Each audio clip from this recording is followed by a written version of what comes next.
Hello, everyone. What you are about to see is not our usual 7 o'clock broadcast tonight. Instead, we're asking you to set aside the next hour for a difficult conversation. One that is not easy for any of us to have, and we will lead you on having that difficult conversation you need to be having with your children. I know because I have had it many nights at the dinner table with my own kids. But that conversation truly might save a child's life. A terrible emptiness where he's supposed to be. It's unimaginable. It's unimaginable that people would do this to kids. They were just innocent, and this went from 0 to over, and they didn't have a chance. 3 young lives ending far too soon, complete strangers until their eerily similar deaths. I was like, what? What do you mean? Like, this can't be happening again. No, another family can't be going through this. The chance encounter with a stranger online, and the one message their parents wish they would have told their kids. We say, don't do it, don't do it, don't do it. But we have to say, but if you do. I wish every day that we had said that we had continued the conversation. Now on a mission to hold someone accountable before it happens again. There is responsibility and accountability that needs to be put on the social media and search engine empire that is making billions of dollars off us and our kids. As lawmakers, they need to understand that they also have to be held accountable and be able to hold predators accountable. It should force these platforms to police and clean up their content, because some other kid, this will happen again. It will. 3 families, their lives colliding in an unthinkable way. 3 young lives ending under unimaginable circumstances. I'm Michael Benny with Megan Coleman. Normally at this time of night, I'm bringing you the daily headlines that matter most, but this matters so much, we're dedicating an entire hour to it.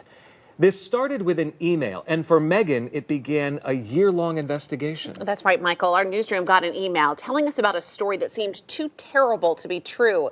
As a mother myself, it immediately touched off my need for more answers. So you can only imagine how it felt to find out that that story was repeating over and over again. We begin with the story of 3 young lives, Riley, Shylin, and Evan, teenagers, their whole lives ahead of them, with parents who loved them just like you love your children. By all accounts, Riley Bassford was a happy kid. I'm trying to revive my memories and think of his voice and look at our texts. The Potsdam native was in the prime of his youth, a typical 15-year-old with his whole life ahead of him. I just so much want to touch him, hear his voice, just talk to him about anything. A terrible emptiness where he's supposed to be. It was last spring, March 29th, when his mother, Mary Rohde's entire world would come crashing down.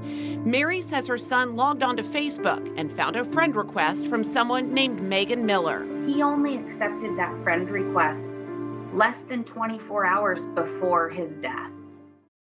She was loving. She was full of life. She was so much fun. Shylin Dixon had just turned 18, a junior at Hewelton High School. She loved farming, climbing trees, and playing sports. There wasn't one person that ever met her that she didn't make laugh or smile. But her smile would end far too soon. 1,700 miles away outside Houston, Texas, a 14-year-old named Evan McDaniel. A friend request on Instagram from what looked like a teenage girl. Evan sending compromising photos, and then the threats started pouring in. The last threat was,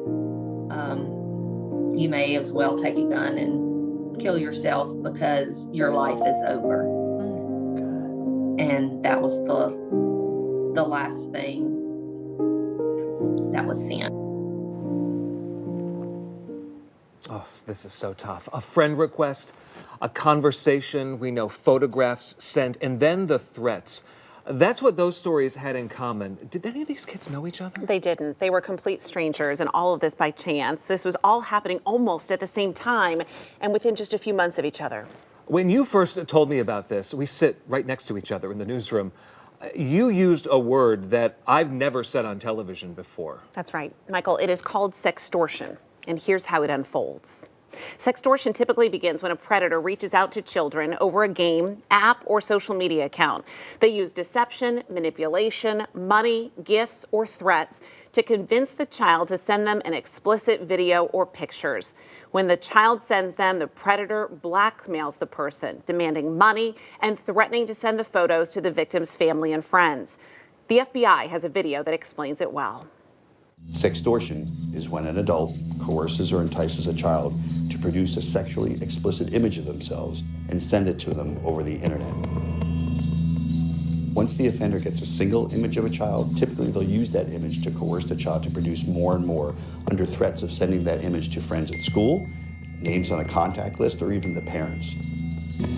Individuals who are conducting this kind of activity have multiple online profiles.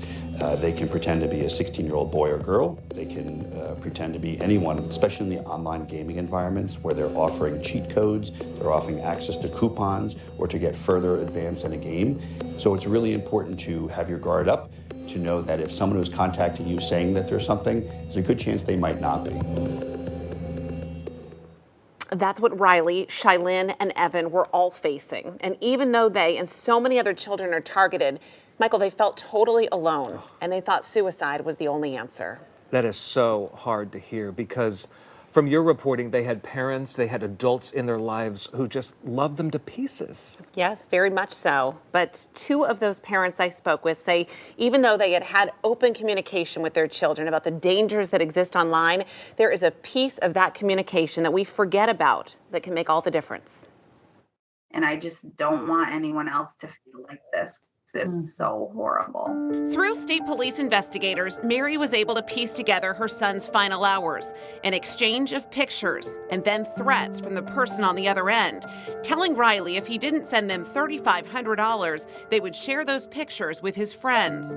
That's when his mom says Riley went into panic mode. We say, don't do it, don't do it, don't do it. But we have to say, but if you do, you know you are never alone. Mary doesn't for a minute believe the person on the other end was the cute little blonde girl Riley saw in the picture, but rather a fake account targeting her son in what's known as sextortion. We have to put down your device and get a real human being. And I just think that that's so crucial, because when their brain goes in fight or flight, they don't know what to do. She is now urging parents to keep close tabs on what their children are doing online and wants pressure put on social media companies to prevent predators from targeting another child. There is responsibility and accountability that needs to be put on the social media and search engine empire that is making billions of dollars off us and our kids. For Mary, Riley's loss has left a giant hole in her soul. Her sweet, funny, loving boy, loved by so many, no longer with her in person, but forever in her heart. I'm holding him tight, trying not to push away the memories, even though they're still hurting, because, he'll always be with me. He means everything to me. Shylin Dixon would take her own life on March 3rd, 2021, 3 weeks before Riley Bassford, just a town away. I was like, what? What do you mean? Like, this can't be happening again. No, another family can't be going through this. Her guardian, Rosemarie Maneri, says Shylin left a note saying she had sent nude photos to someone she met online and was the victim of internet blackmail.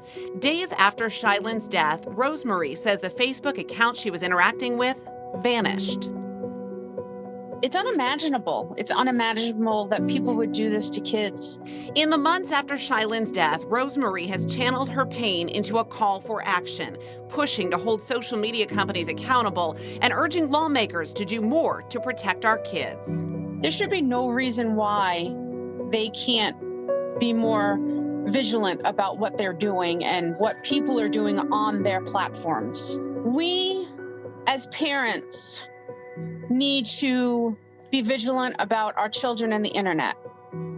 But as lawmakers, they need to understand that they also have to be held accountable and be able to hold predators accountable. She wants to help educate kids about how to stay safe on the internet, making sure parents know what to look for. And she supports new laws to make sure social media companies do more to keep children safe. If we're going to continue to give our kids the internet, the world at their fingertips, then we need to be able to hold the people that are on the other side of it accountable. It was just a few months after David McDaniel buried his teenage son, Evan, when he logged onto his computer from his Houston area home. I was casually scrolling through Yahoo News, and the headline just caught my attention. That is, I mean, it was just complete chance. David and his wife, Jennifer, could hardly believe the stories they were reading out of upstate New York. Initially, it was almost disbelief that I was reading this with another young kid's name. I was absolutely shocked at how similar. I was just absolutely floored. I knew things like this happened, but the circumstances, especially with Riley, were just almost exact. Exactly what happened to Evan. It took less than 72 hours for their lives to forever change. His impulsive teenage brain couldn't see beyond that, couldn't see beyond the embarrassment, and couldn't see that there were other ways out. The kind, generous, good-hearted kid they brought into the world would end his life. The McDaniels say they had talked to Evan many times about online safety and had warned him never to send pictures to anyone. Because we didn't say, but if you do it, come to us, we will solve this. Our conversation stopped at, don't do this, don't send a picture. But we didn't continue the conversation and say, if you do mess up, it can be fixed. Yeah. We didn't say that. And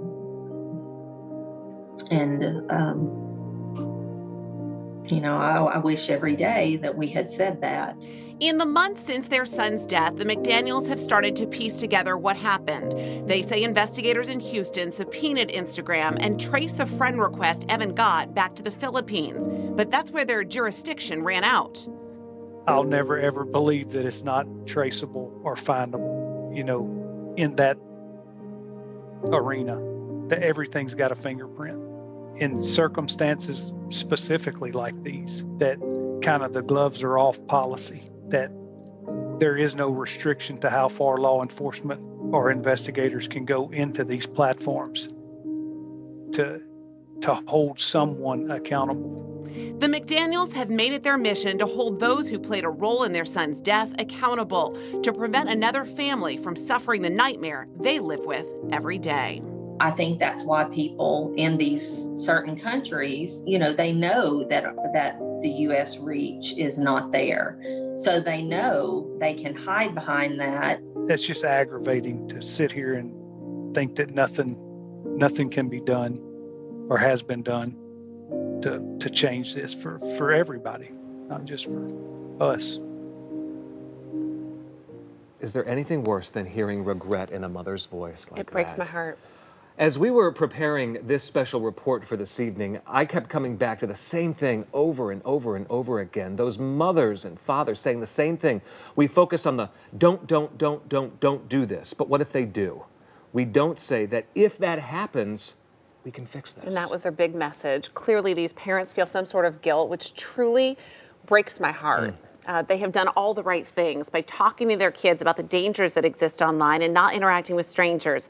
But if they could turn back time, if they could do something different, Michael, they told me they wish they could have continued that conversation with their kids and tell them, if you do it, come to us and we will help you fix it. And these parents clearly do not hold back in their interviews with you, putting blame, asking for accountability on these social media companies, going after Facebook and Instagram specifically. Yeah, they are all incredibly committed to holding those companies accountable for the material that exists on their platforms. We reached out to Facebook, and a company spokesperson told us this, quote, "No family should ever have to experience a tragedy like this, and our hearts go out to each of these victims and their loved ones. Inappropriate interactions with minors like these are abhorrent, which is why we are always working to prevent them, shut them down as soon as possible, and report them. As part of our efforts," they say, "we block adults from messaging under 18 who are not connected with them and have introduced technology that makes it harder for potentially suspicious accounts to find young people in places like Search and Explore. We will continue devoting more people and resources to protecting children from this terrible abuse." Facebook tells us they use technology and behavior signals to detect and prevent grooming or inappropriate interactions between adults and kids on its platform. If a child gets a message from an adult who is not connected to a friend, Facebook will provide a warning message. Well, but despite that, this is obviously still happening again and again. Over and over, again and again. And that's why I couldn't stop digging into this, because I kept finding out new information and I knew I had to learn more. Next, you will hear from a young teen who became the victim of sextortion but lived to tell her story. And we shed light on the broader issue of child exploitation online and the cases we found right here in Central New York. When kids feel like they are pushed into a corner such that taking their own life seems the only option, we have to do something. And then Megan spent months tracking down solutions for this and the people we elect to public office to come up with them. I did, and I also spoke to experts because there are things parents can be doing right now as we wait for those legislative actions. Plus, the top prosecutor of child exploitation in Syracuse on a mission to protect kids, the one thing she wants your children to know. The young woman you're about to meet became the victim of sextortion when she was just 14. In 2009, Ashley Reynolds was victimized by an online predator who convinced her to send naked pictures of herself. She wants your child to know if it can happen to her, it can happen to them. I'm Ashley. This can't happen to me. I'm normal. But little did I know that I ended up getting terrorized, is the only way I can think of it, by this guy. I just remember getting this message that the subject line said something about naked pictures and that he has of me. I never wanted to send them or give him what he wanted, so I remember just laying in bed with silence and just thinking, and I felt like God was so disappointed in me. And I didn't know what to do. I just didn't want my parents to be disappointed in me. I can't. It's just embarrassing to talk about. Ashley's mom eventually found the messages and confronted her. She hopes sharing her story will help prevent other kids from living through that same nightmare. So this case ends differently than the ones that we started with. Really just because the mom happened to find the messages in time. And then what happened with the police? Did she call police? Yeah, eventually Ashley and her parents worked with the FBI to bring her predator to justice. The investigation led to the arrest of 26-year-old Lucas Michael Chancellor. He pleaded guilty to multiple counts of child pornography production and was sentenced to 105 years in prison. The FBI learned he had victimized nearly 350 teenage girls over several years. Wow. Agents say he used multiple personas and dozens of fake screen names like Hello There and Good Looking Guy 313. Pretending to be 15-year-old boys to lure in girls from 25 states across the country, as well as Canada and the United Kingdom. Wow. Sextortion is a term that maybe you're hearing for the very first time as it's coming out of our mouths tonight. But we have covered far too many crimes where children are the victims of heinous things. And it's not just sextortion. Child exploitation in general is a huge problem. And if you don't think it can happen here in Central New York, think again. Earlier this month, a Lewis County man was sentenced to 15 years in prison, admitting he distributed child porn through social media. Last month, a Baldwinsville man admitted he asked an 11-year-old to send him sexually explicit videos over Instagram. And this fall, a Syracuse man was sent to prison for sexually abusing a 10-year-old child and sharing images and a video of the abuse on Instagram. And last summer, a former local track coach was sentenced to 15 years in prison for sexually exploiting a child. 32-year-old Martin Nicholson admitted he had a child send him compromising photos of another kid under 14 and then sent them to people online. A federal investigation found he was trading child pornography over Twitter. Nicholson previously coached at West Hill, Jordan-Elbridge, and Bishop Ludden. It is overwhelming to me that you can rattle off cases impacting 6 central New York communities, and that didn't even take a minute to go through all those. Yeah, Michael, and these are the emails that we received from the U.S. Attorney's Office. This is just since the beginning of the year. Case after case detailing the sexual exploitation of children. Combine that with our 2 cases of sextortion in the North Country and another nearly 2,000 miles away in Texas. It is clear to see there is a major problem, and it's one a special agent with the FBI told me was only made worse by the pandemic. We did see a rise in reporting, at least, of inappropriate contact or communication online. And I think a lot of it has to do with what you had mentioned. More kids were online because there was a lot of online schooling. So the families that we spoke with, the 2 in the North Country and then 1 in Texas, as you might imagine, they are beyond heartbroken. Nothing will bring their children back. But they're all incredibly committed to preventing this from happening to another family. So I want to ask you, is there a child online right now somewhere at risk? And what is the FBI doing to stop this?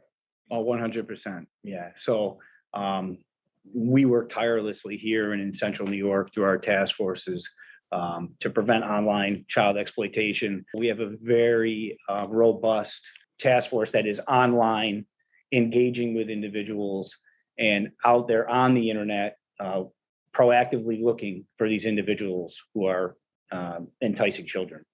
But I think it's very important as a parent, and something that I do, is having those conversations. They're difficult conversations, especially if your kids are younger, right? It's finding that that right conversation to have with the child to explain to them that it's never okay to send photographs, especially in sexual nature, to anybody on the internet. In my conversations with these 3 families that I interviewed, they all said what you had just said a moment ago, that they had had the conversations with their children about never sharing anything, explicit online, but that they didn't continue the conversation to say, but if you do, you need to tell someone. How important is it then to continue those conversations, not just to stop at, don't do it?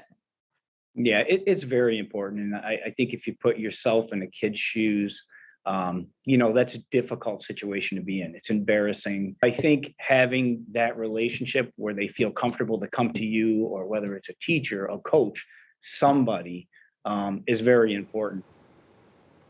Well, and all of this strikes me as so key because, let's face it, you're a mom who can get access to the FBI. You can call the FBI and say, I need an interview.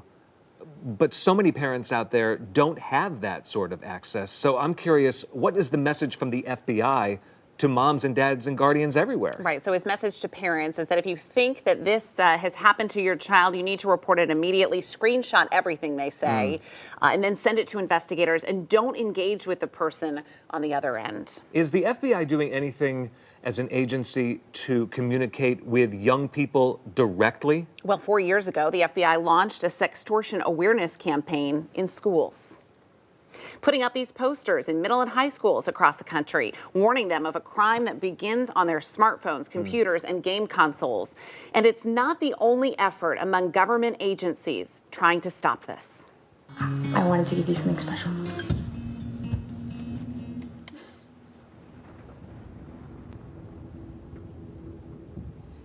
In 2006, the Department of Justice launched Project Safe Childhood, a nationwide initiative to stop child sexual exploitation. The agency released a series of PSAs to warn families of the dangers. Project Safe Childhood links federal, state, and local resources to locate, arrest, and prosecute people who exploit children on the internet and rescue victims. But 16 years later, children are still being victimized. And prosecuting those cases can be challenging. I sat down with a top federal prosecutor in Syracuse who is on a mission to protect children. Unfortunately, we only hear about it when it's gone too far. Over the last 15 years, Assistant U.S. Attorney Lisa Fletcher has prosecuted more than 150 cases of child pornography and exploitation. It never gets any easier. What doesn't necessarily get raised in it is, we still love you.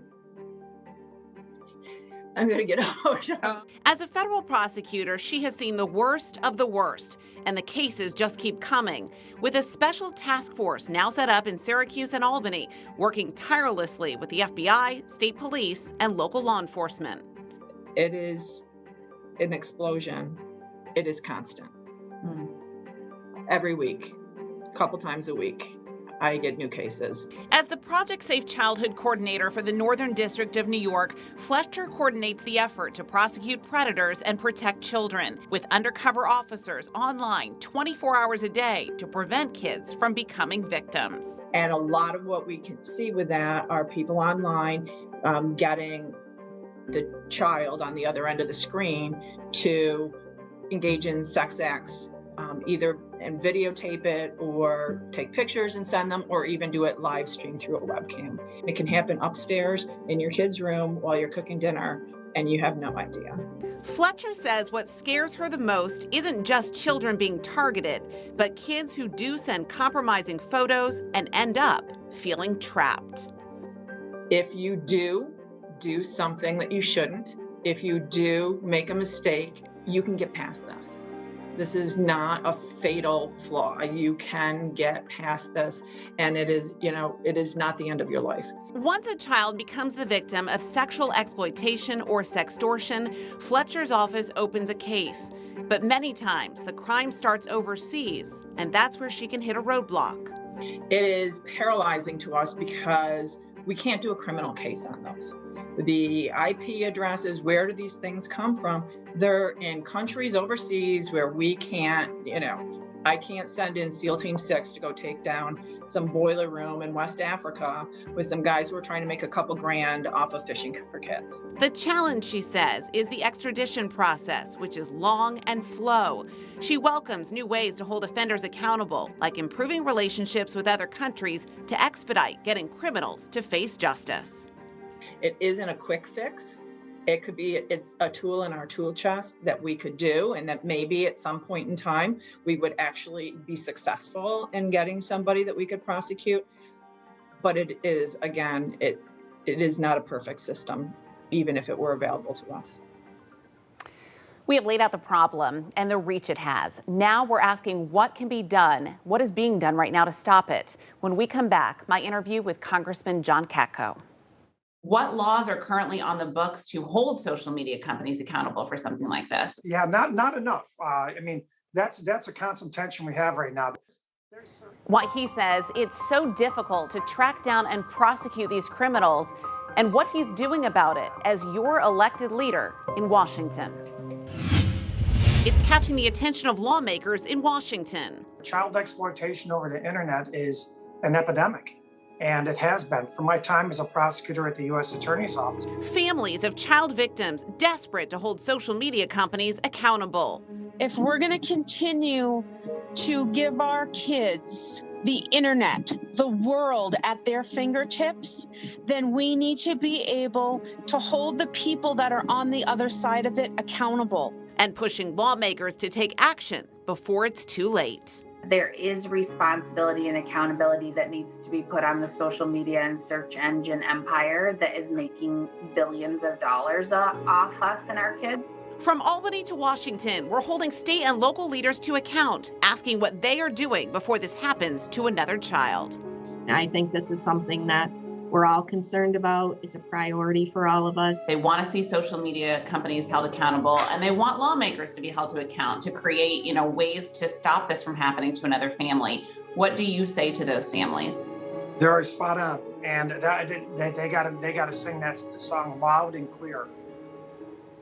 Over the last half hour, Megan Coleman has been taking us through a lot of information, some of it very difficult to hear, about how children are being victimized. Predators are targeting children right in their own homes, and they don't need a key to get in, just a device and an internet connection. The scope of this story, as you've learned by now, is scary. We're talking about children being coerced into sharing compromising sexual photos or videos of themselves with sometimes devastating and irreversible consequences. So who fixes this? Well, we showed you the families suffering from sextortion cases and spoke with those tasked with tracking it down. But as every case closes, dozens more open. And these parents say lawmakers and social media companies need to do more to stop this from happening. Last year, the National Center for Missing and Exploited Children, or NCMEC, received more than 29 million reports of child sexual exploitation, including nearly 85 million images, videos, and content. The year before, at the height of the pandemic, the agency had the highest number of reports ever received by its cyber tip line. The vast majority of reports came from Facebook, but there were also explicit images of children reported on Google, Snapchat, Twitter, TikTok, and Omegle. According to the center, here are the 5 most common tactics used to entice children: engaging in sexual conversation or role-playing, developing a rapport or grooming through compliments, discussing shared interests and liking their online posts, asking the child for sexually explicit images or sending those pictures themselves, and offering incentives like gift cards, alcohol, drugs, lodging, transportation, and food. One of the experts told you that sometimes it's leveling up in a game. We know so many kids game, and getting to the next level is such a big thing. They can give you a cheat code and get to the next level of a game, and that's what triggers it. Then they might lure in your child. So let's get to the lawmakers, because they're in power. They write the laws. We have a congressman here in the Syracuse area, John Katko. He has experience in the federal prosecutor's office, and now on the legislative side in Washington. That's right. Until he was elected to Congress, Representative John Katko spent his career as a federal prosecutor, where he was all too familiar with child exploitation cases. I pressed him for answers about what he can do now in Congress to protect children. During his 20-year career as a federal prosecutor, Congressman John Katko has become all too familiar with child exploitation over the internet, calling it an epidemic. They made me sick to my stomach dealing with these animals out there who are predators for children. We at Congress owe it to this nation. Now in his 4th term in Washington, he's in a position to hold social media companies accountable for what happens on their platforms. And after the deaths of Riley Bassford and Shylin Dixon in the North Country, pressure is mounting to do more to protect kids. The vehicle really that was used was social media. These children had logged on to social media accounts, and that's how these predators were able to connect with them. What laws are currently on the books to hold social media companies accountable for something like this? Yeah, not enough. I mean, that's a constant tension we have right now. The problem is these people exploiting these websites act with such sophistication that it's almost impossible to trace back to them. The only thing they can do is shut it down when they become aware of it. And they need to do a better job of shutting that stuff down, and quite frankly. Social media companies were put on the hot seat this fall when a whistleblower came forward saying Facebook has prioritized profits over public good. In October, Frances Haugen, a former Facebook product manager, testified before a Senate subcommittee discussing the thousands of internal documents she leaked about the social media giant. She called on Congress to create better oversight, alleging Facebook created products that harm children.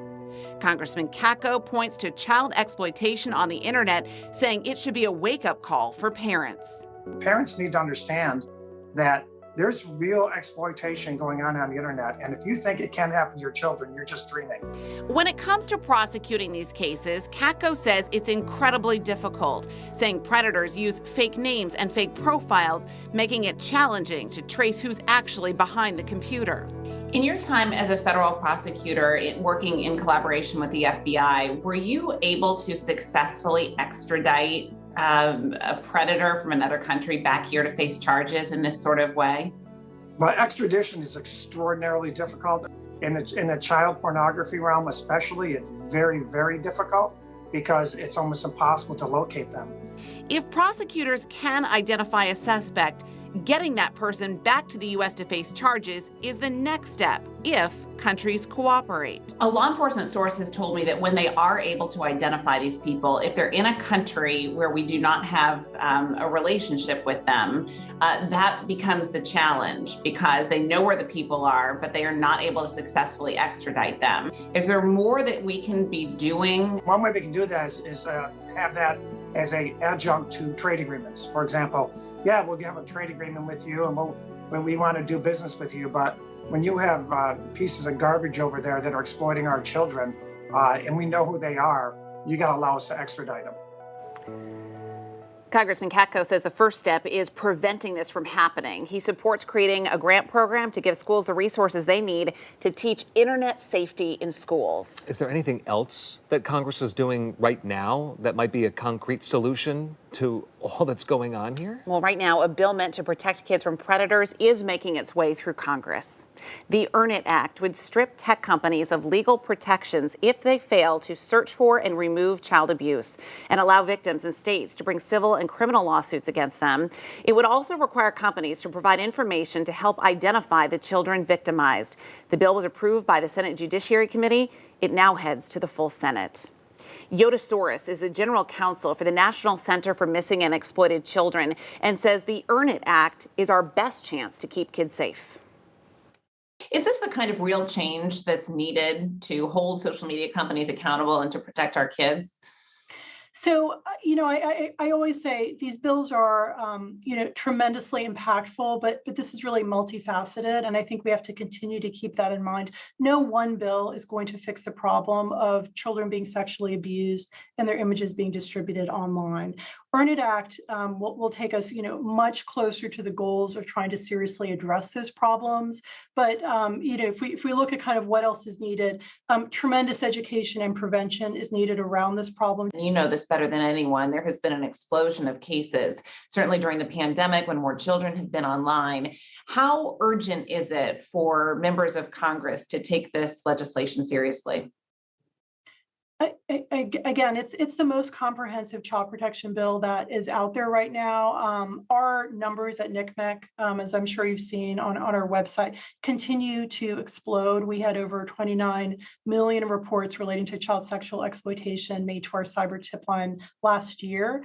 The numbers continue to grow. The volume of actual videos and images reported to us continue to grow. The amount of video content continues to grow. So this is a problem that needs to have a solution. And right now, Earn It is the best solution that's out there. And that's why.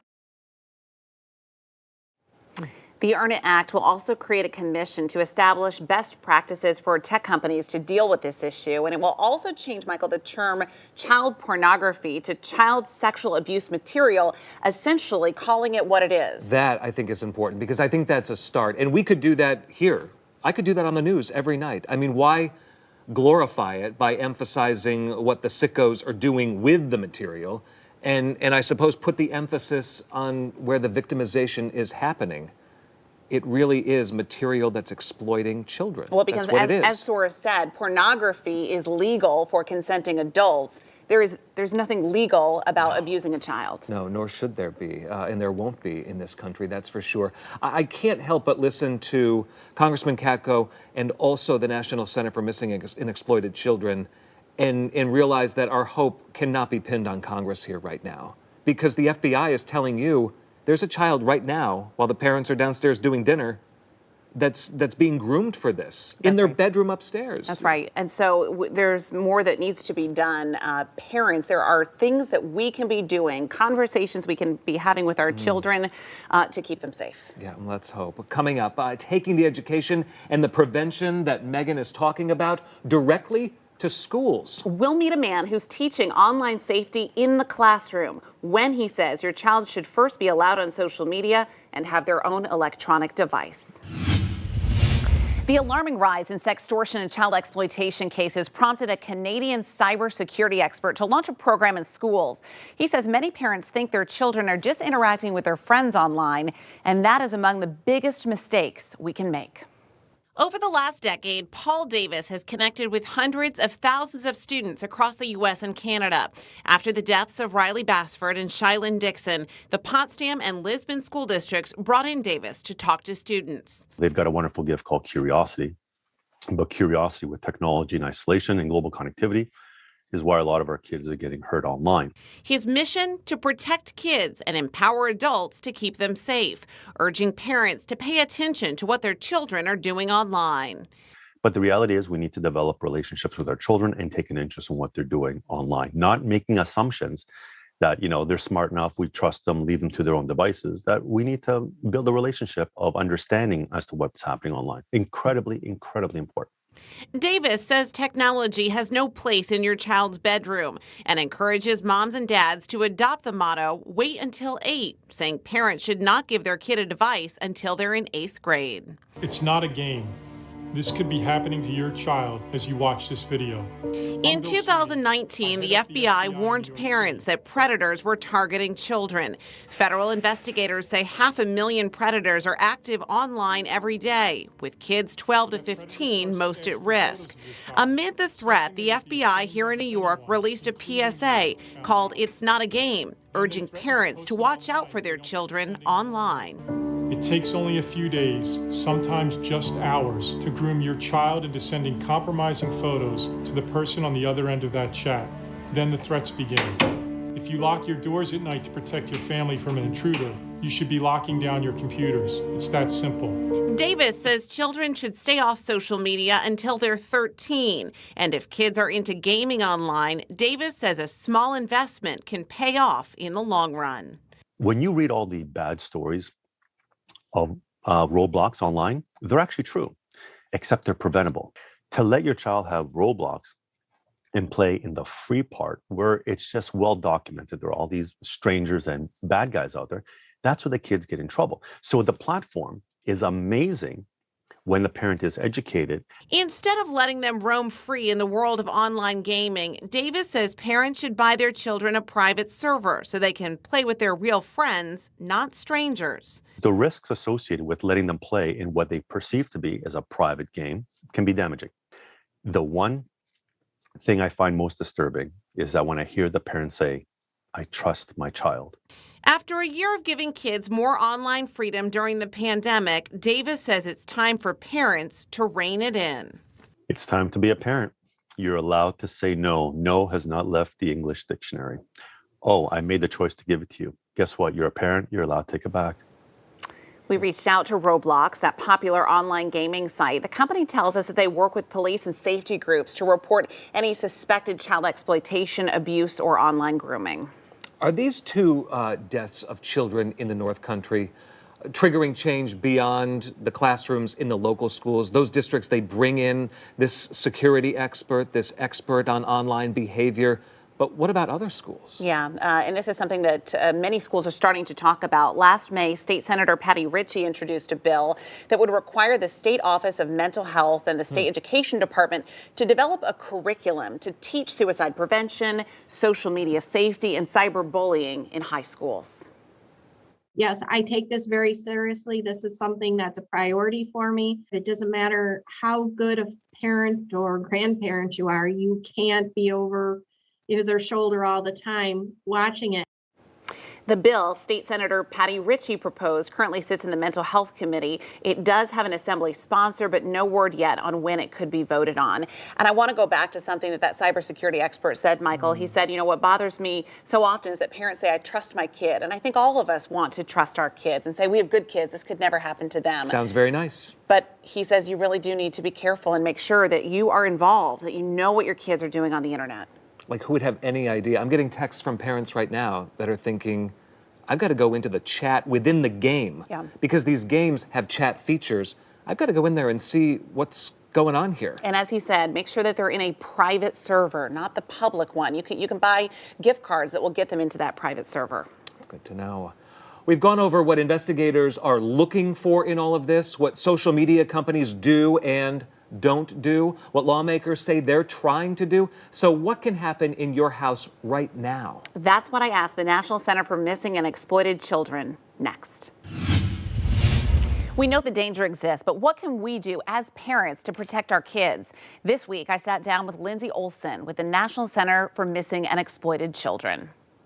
We know that children are on social media. What is the biggest mistake that they're making that could put them at risk for becoming a victim? That's a great question. Children are sharing information about themselves that we would probably prefer that they didn't share, and then sharing content that they're creating. with either people they know or people they don't know.